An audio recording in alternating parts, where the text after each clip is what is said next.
So why did I pick the Anycubic Kobra 2 Max over other large machines?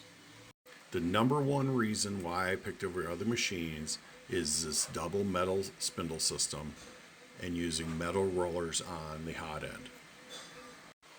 All other large machines up to now have used those palm wheels, and they flex as it is, and they move as it is. And now I want to crank the thing up to 300 millimeters a second. It's just a bad combination.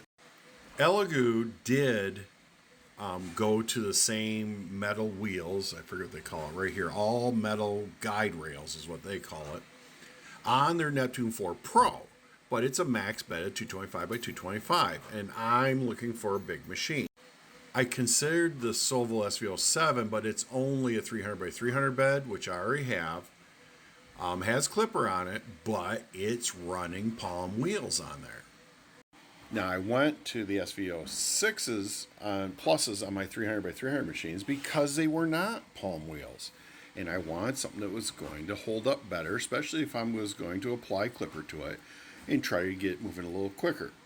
So I applied the Sonic pad to this Creality 300 by 300. This is SVO or Ender 3 S1 Plus, but these palm wheels are already wearing. And that just tells me I'm going to be getting movement, which I'm starting to see a little movement here, which I have to adjust that out of it because I'm literally wearing those wheels out at the higher speeds. So I tend to run this slower because I don't want to keep adjusting these out. Bamboo uses guide rods as well because they're stable at higher speeds. The size of the machine was more important to me. The Anycubic is a 420 by 420 by 500 machine where anything else that size is palm wheels. And it has clipper on it, a version of clipper. And between the clipper and the design, I think it's going to be a long-lasting design. And I think it's a good choice if you're looking for a large printer that you want to go faster. Now, I've run Anycubics in the past, and I had a Chiron, which is a similar size machine. And I did run into some electronic problems, and the problems in the past with Anycubic was with daughter boards, and the daughter board talking to the main boards.